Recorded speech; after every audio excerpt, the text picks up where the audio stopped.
Greetings and welcome to another Warhammer 40,000 Kill Team video, where today I'm back going over the stats globally for Kill Team. But before we get into things, please remember to like and subscribe as well as comment. Let me know what you thought of today's video. Did you find it useful and helpful? And remember, I've got a Discord you can check out in the episode description below, and a affiliate link at Element Games, and a affiliate link and discount code at Crossfire Games, as well as a Patreon if you want to give me some more support. But yeah, let's get on with the video. So I'm back with the November stats. We're also going to look a bit at the quarterly stats. But thanks goes to Smiles Lies Gunfire, who collated all of this from the Best Coast Pairing app, as well as Tabletop Herald. So we've got two apps we're collating sources from, and as well as if you're a TO who's not using either of those apps, if you can submit your data to us, we can use it. But that's how we get all the data. So if you're not using any of those two tournament softwares or contacting us, then your stats aren't included on this. But yeah, we're looking at the global stats. As always, draws are worth half a point. We're not using any league results. So if you're running a BCP league, that's not in the stats, as well as like stuff like TTS events. So yeah, let's see how the November stats are doing. Now we've got a full month of data to look at the game, as well as a little look at the quarterly stats to see where the game is overall. So starting off with the countries, we unfortunately still haven't been able to deploy in Australia. Australia is still delayed when it comes to stats on the map. But otherwise, you can see America had the most events again, with the most players, 501. Then Spain with 340 players, then the United Kingdom with 180, Poland with 132, and then Canada with 94. So that's your top five. We've also got places from, well, top five other places from around the world. We've got China, Antarctica, Hong Kong event, as well as some in France and Japan. So pretty cool. So starting off with the win rate data. As you can see, everything's fine. Everything's completely okay with this table. So as you can see, Warp Coven have a 63% win rate with 388 games, which is fine. Inquisition have a 61% win rate with 241 games. A Void Dancer Troop with 163 games, which is quite respectable, has a 60% win rate. So, you know, Void Dancer Troop trying to live up to their old charms. And then Legionary with 502 games and 59% win rate, which is not good considering, look, if they're on 502 games and they're averaging 59%, that's terrifying. Then we have Hierotek with 270 games on 58%, Plague Marines with 259 games on 57%, so doing really, really well for their first month. Then we've got Novitiates with 102 games on 56%.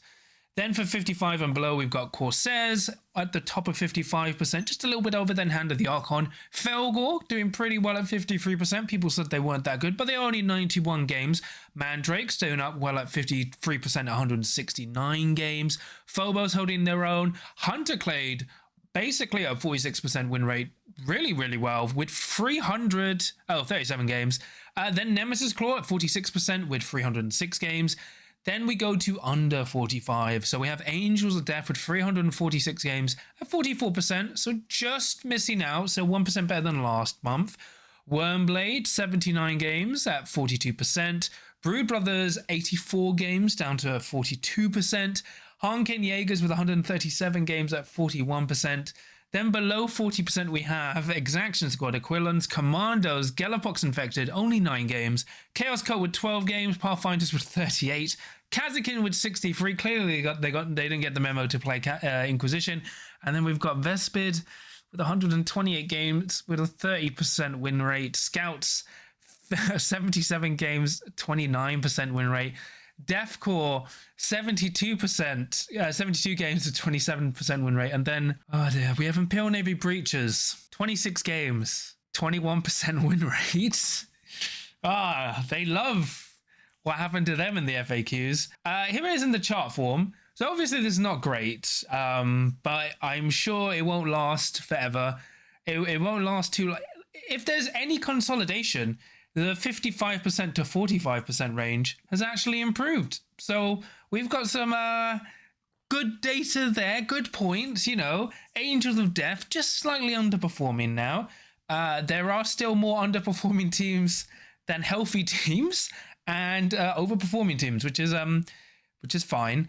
And then, you know, Warp Coven, Inquisition, Void Dancer Troop, Legionary, Hierotek, they're all fine. Long as Plague Marines and Novitiates, it's all fine. Don't worry. Then we've got to Podium Data.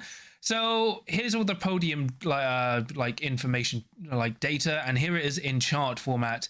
So as you can see, Warp Coven have 14 event wins with 27 podiums, and they've gone three wins and one loss or greater with the wins 30 times. Legionary have won 11 events and podiumed 30 times and still have the highest rate of 3-1s.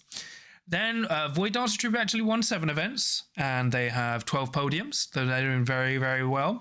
Phobos also won 7 events, doing really well with 9 podiums. Higher Attack won 6 events with 18 podiums. Plague Marines also won 6 events with 13 podiums. Inquisition won 5 events with 14 podiums. Angels of Death, despite their win rate, won 5 events with 12 podiums. So they're actually doing quite well if you ignored their win rate. And even on their win rate, they're only slightly underperforming. Farstalker Kinban won 5 events and podiumed 7 times. Farstalker Kinban, like, who cares about win rates? Mandrakes won 4 events. Hand of the Archon won 4 events. Nemesis Claw won 3 events, along with Corsairs and Novitiates. And then Aquilons, Halfkin Savages, Brood Brothers, Blades of Cain Commandos all won 2 events. Considering, you know, we've had more events this month, Brood Brothers and Aquilons and Corsairs doing very well despite their overall win rates. Then we had Starstriders, Blooded, Felgor and Jaegers all win 1 event. So we've got a nice spread. Starstriders having the most podiums with 2 or 1 event wins, so very nice there. And you can even see that Scouts, Wormblade and Pathfinders and Deathcore all podiumed as well, but this is from events with 3 or more rounds and 8 or more players. So now we come to the GT Plus win rate. So this is for events with 16 or more players and 4 or more rounds. So with 119 games, we have Higher Attack at a 61% win rate. 105 games, we've got Plague Marines at a 59% win rate. At 222 games, we have Inquisition, Warp Coven at 58. Then 151 games, Inquisition at 58. Legionary at 58 with 259 games. Corsairs going up to 56% with 81 games. Void Dancer Troop at 56% with 81 games. And then Felgor just above 55%, along with Novitiates. So only a slight change with Corsairs doing a lot better in, well, make it in GT Plus, making them overperform, while the other factions do a little bit less, but still great. Then below 45%, we actually have Wormblade, Blooded, Exaction, and Scout Squad all jump up, including Brood Brothers above 45%. So this is actually very interesting. When you look at more competitive events, Blooded, Exaction, Wormblade, and Scouts aren't doing that bad along with Brood Brothers.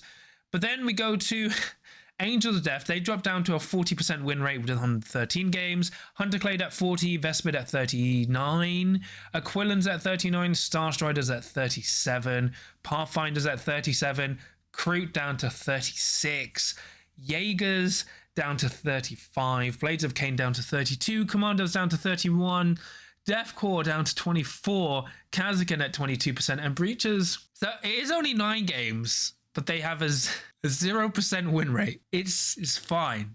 Don't worry. Don't worry. At least now we've got a more even spread between all 3 different parts. It's fine, you know, and you can see in the chart, it's fine. Look, I legit thought the Breacher stuff was an error, but unfortunately it's true. Breachers just played 9 games and won 0 events. It's fine. Don't worry. Don't worry about it. Don't look at the other numbers. We do have a wider spread of healthier teams this time, which is better. And as you see, there's a weird switch around where teams that were doing better overall now do worse in GT Plus, but teams that weren't doing that well overall are now doing better in GT Plus, namely Brood Brothers, Scouts, Exaction, Blooded, Wormblade. So that's a really interesting flip there. Then we've got all the podium data, as you can see with the numbers before you, and this is the podium data in a chart form for GT Plus. So as you can see, Warp Coven won 5 events, they podiumed 8 times. Void Dancer Troop won 3 events and podiumed 6 times. Legionary won 2 events, podiumed 6 times. Mandrakes won 2 events, podiumed 4 times.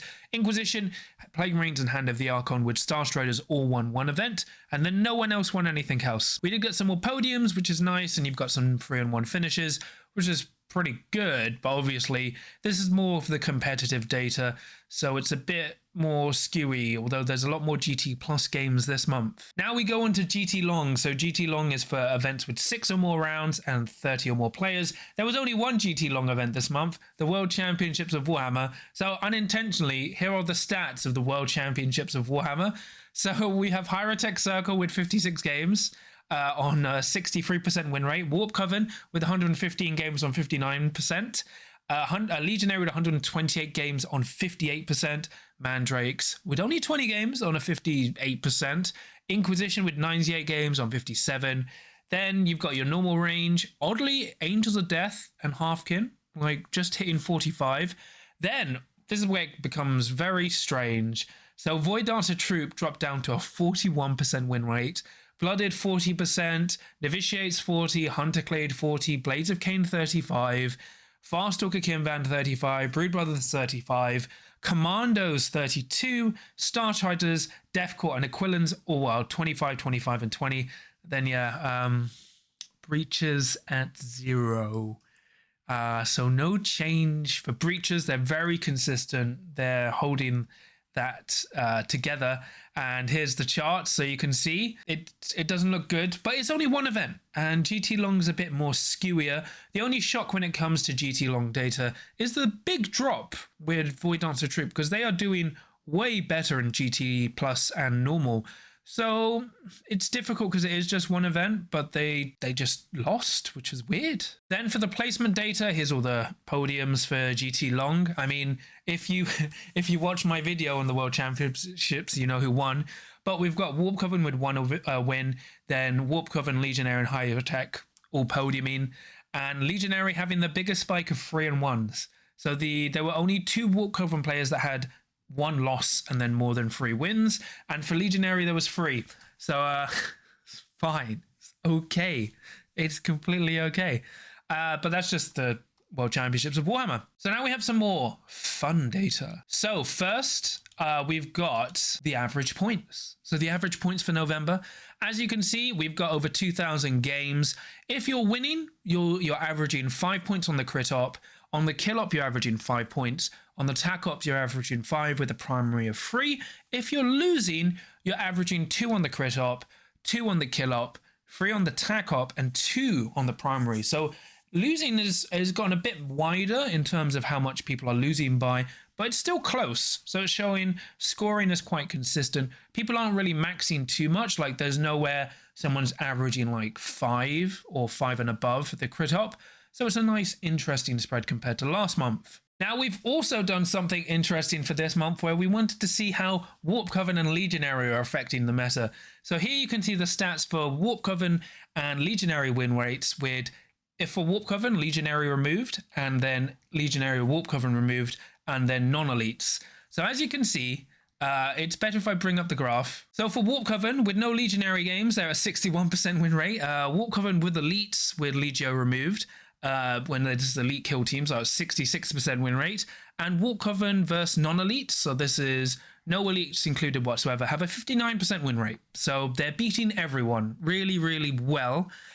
Legionary's win rate on average goes up to 63% with Warp Coven removed.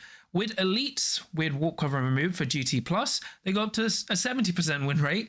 And then Legionary versus non-elites is 60%. Because the interesting thing is, Legionary are just being beaten by Warp Coven. They're beating everyone else, and Warp Coven is beating everybody. So this is just funny stats because it's not a good look. But if you're a Chaos player, this is great. Just play Chaos and you'll be fine. We also have a look at the quarterly data. So this is kind of the real stats and also estimated tier list by the stats. So this is what the stats does. We've kind of automated in where it's not correct, but where it's building off the stats how they predict a faction will do versus how they actually do. So currently, based on all the stats data we have, you can see that Warp Coven, Hierotech, and Legionary are S tier. We go down quite a bit, and Deathcore, Commandos, and Kazkin all down to F because they did so badly. According to the stats, they don't even hit E tier, which is all fine. So here is that in chart format. So as you can see, it doesn't look great. Warp Coven average a 61% win rate. So this is quarterly GT Plus data. So this is with 16 or more players with 4 or more rounds. This is where we're trying to get the more competitive data. So Warp Coven 61%, Hierotech 64%, Legionary 59%, Inquisition 59%, Legionary 61%, Void Dancer Troop 56%, Corsairs 55%, Plague Marines 59%, and then you've got mostly everyone with from Mandrakes up until just Chaos Cult, but Chaos Cult and Galapox don't have many games. You have everyone under 45 is Scouts, Star Striders, Jaegers, Vespid, Angels of Death, Hunterclade, Exaction, Brood Brothers, Blades of Cain, Pathfinders, Farstalkers, Breachers on 0% because they haven't won any games, and Deathcore on 22%, Commandos on 31%, and Kazakin on 18%. Those are some interesting data. It's all fine. And then here is the event list showing all the events we've used. So just clarifying stuff. So for the stats overall, yeah, it's not great. Like it's not looking good. We were kind of hoping, you know, there was this trifecta where Warp Coven beats Inquisition, Inquisition beats Legionary, Legionary beats Warp Coven, and then it turned out Warp Coven beats everyone, and Legionary only lose to Warp Coven. So this is things have gotten bad. They're worse than we thought, and obviously there is some improvement. So compared to the October stats, which was only about 3 weeks, with the full November stats, the pool of okay kill teams, so kill teams with 45 to 55% win rate, has now widened, and we have a lot more games happening, and it's technically better. Void Dancer Troop did amazing this month. They are really, really good, very, very good. So maybe they, you know, it's seen how they do based on another month. You know, they did kind of make the top 8 for the World Championships of Warhammer, but we'll see. I'm not saying anything, but it doesn't look great. I mean, Novitiates were kind of worried about Plague Marines. Plague Marines had a great month. Like, they just run in at 57%, just going like, yeah, we're here. Novitiates, apparently it's a horrible matchup for Novitiates, so we might see Novitiates drop off if more Plague Marines pick up. Obviously, it's not good that Legionary have 500 games on average and a 59% win rate. That's actually quite terrifying. And then Warp Coven just doing consistently well. Underperforming teams. It gets really weird when it flipped when we went to GT Long, which was quite interesting for some of the teams. Scouts, I don't think are as bad as people think. They're just, I think once the meta gets toned down, Scouts will be a lot better. Unfortunately, Breaches are just, they're just doing horribly. Like, this is with their -1 operative. They are in such a horrible spot. But we're in this interesting conundrum where teams that aren't doing well are probably being played in Inquisition. So, like, namely Kazakin. Kazakin don't have a great win rate, but most Kazakin players are in Inquisition. So how much is carrying who and how reflective is of that? But, yeah, Crew not doing well. Angels of Death, I think they're okay. The only problem is literally how are they supposed to be Legionary, Inquisition, and Warp Coven? That is just impossible for them almost. And, you know, they still are a very popular faction. They're just balanced in a meta that is not favoring teams that are balanced. But as you said, we can see the healthy range of kill teams is starting to expand. Elves are back on the menu. Elves are doing really well. Like, so all the Eldari teams are at least 50% win rate or higher, and they're doing nice on the podium side for event wins as well as podiuming. So it's not all doom and gloom unless you're just a Horde team that isn't Inquisition. You know, Crew are just all over the place. They don't have a great win rate, but they've been doing well for tournament wins and podiums. So it's not all doom and gloom. And as I said, win rates aren't everything, as we've seen with the podium data. Some teams that have a horrible win rate are doing quite well. Like even Angels of Death, even though they've got kind of like a middling win rate, they're doing quite well on the podium scene with how they're performing at events. So it's not all horrible. But yeah, I mean, I'm not going to go like, oh, this is the best meta ever. The game's an amazing place. That isn't true whatsoever. But we'll see. You know, maybe things might get better next month. Who knows? And please, just drop the balance Dataslate. Just drop it early. No one will complain. Everyone will be happy. That would be so nice. You know, the good thing is we're getting more and more games again. I think we should have some more GT Long events going forward, which would be really, really nice. Obviously, things are going to die down a bit over December, but then January we will have LVO, which should hopefully be the world's largest kill team event again. That'd be really cool. And, you know, yeah, hopefully we have a balanced data slate by mid-December. That'd be great. Look, I don't care if it messes up the stats. Just get that thing out. Everyone will be so happy. Most people will be happy. But it's very strange. You know, Chaos Co actually did pretty well this month, but they have hardly any players. And Gallowpox, like, it looks like someone or two people test out Gallowpox, and then they may not test out Gallowpox again. So it's this weird conundrum where we have such a wide faction list. Although, yeah, the stats aren't great, but at least the podium data averages out. So kind of, offsets how swingy the win rates are. And the only problem is it's going to continue as we add more and more factions, because we should, if they add 3 more boxes, we'll have 6 more factions this year. And then we'll have to wait to see what happens, how like classification effects on those Yassified teams, or those year 1 classified teams. So it's more interesting to see how it plays out, although it looks like the top has solidified. So like the top 5 kill teams are effectively Warp Coven, Legionary, Inquisition, Hierotech, Circle, and then it's a battle between Novitiates, Void Dancer, Troop, and Plague Marines. So we're doing well in that regards. But that's pretty much it for me today. Please remember to like and subscribe as well as comment. Remember, there'll be the stats website in the episode description, as it's all thanks to Smiles, Lines, and Gunfire, because without him, it wouldn't be possible. And his stats website will be updated shortly after this video goes live. And yeah, remember to like and subscribe as well as comment. Let me know what you thought of this video. I've got Discord you can check out for free in the episode description below, and a affiliate link at Element Games, and a affiliate link and discount code at Crossfire Games, and a Patreon if you want to give me some more support. And I'm going to quickly shout my patrons. So for my adepts with the crits, I have Zombie Businessman, Tom, Super Cow, Steven, Sam, Nick, Mercenary Q, Mr. Meatwad, Lucas, John Thomas, Jeremiah, Graham, Fangzu, Draken, Dave Meatsworld, Darcy, Dad of Golden's Chris, and then for my veterans of the crit, I have Samja and Mark. So thank you so much for your support. It really means a lot and helps support the channel. But yeah, that's a second video this week because I was on holiday. I'm back from America. I am very jet lagged. But I have another special this weekend. What am I working on? It's going to be so much fun. Yes. You could almost say I'm wrecking with minuscule exaggeration, energy, anticipation. Am I smart or am I thick? Who knows? Find out on Saturday. But remember, no matter what the stats say, there's always a chance to win as long as you can roll a crit.